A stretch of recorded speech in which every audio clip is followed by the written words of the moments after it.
ছাত্র দলের সমাবেশ থেকে স্লোগান দেওয়া হচ্ছে জামাত শিবির রাজাকার, এই মুহূর্তে বাংলা ছাড়। এক শিশির দুই সিপি, জামাত আর এনসিপি। অন্য জায়গায় দেখলাম বিএনপির একটা জায়গা থেকে তুমি কে আমি কে বাঙালি বাঙালি। এই স্লোগানগুলো কিন্তু বিএনপির স্লোগান না, এগুলো হচ্ছে আওয়ামী বলা বয়ানের স্লোগান।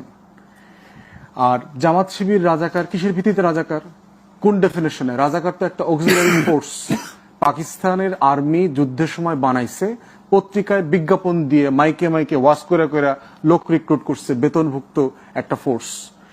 এবং এই ফোর্সের একটা তালিকাও কিন্তু আওয়ামী লীগের সময় প্রথম দফা প্রকাশ করা হয়েছিল, 10,000 প্লাস রাজাকারের তালিকা করেছিল। তাহলে সেই তালিকা মোতাবেক আমরা দেখলাম 8,000-এর মতো হচ্ছে আওয়ামী লীগ করে লিস্টেড ওই রাজাকারদের তালিকার ভিতরে, 2,000 সামথিং হলো বিএনপি করে, জাতীয় পার্টি কিছু করে, জামাতের দেখলাম 35-37 জন। তাহলে রাজাকারের দল যদি কাউকে বলতে হয় আপনি আওয়ামী লীগকে বলবেন রাজাকারের দল, তুলে ওই ডেফিনেশনে তো বিএনপিও রাজাকারের দল, জামাতও রাজাকারের দল। ধরেন এরা সবাই রাজাকারের দল, বাংলাদেশের কোন নাগরিককে কি আপনি বাংলা ছাড় বলতে পারেন কিনা?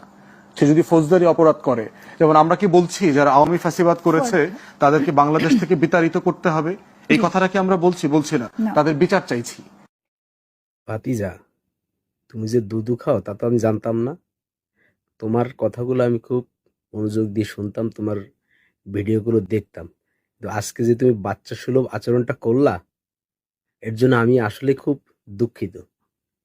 এজন্য বলছি, আওয়ামী লীগ বিএনপিতে রাজাকার আছে, এটা আমরা অস্বীকার করি না, কিন্তু আওয়ামী লীগ তো মুক্তিযুদ্ধের সময় বা বিএনপি তো মুক্তিযুদ্ধের সময় এই রাজাকারের নেতৃত্ব দেয় নাই, দল হিসাবে রাজাকারি করে নাই, সেটা তো করছে জামাত, যার কারণেই তাদেরকে রাজাকার বলা হয়।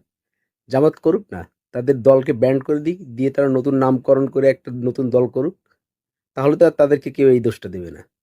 আপনি দয়া করে জামাতকে এই পরামর্শটা দেন, আপনি আওয়ামী লীগ বিএনপি নিয়ে তাদেরকে পরামর্শ দিতে আসেন না। ভবিষ্যতে এই ধরনের কথা একটু সাবধানে বলবেন।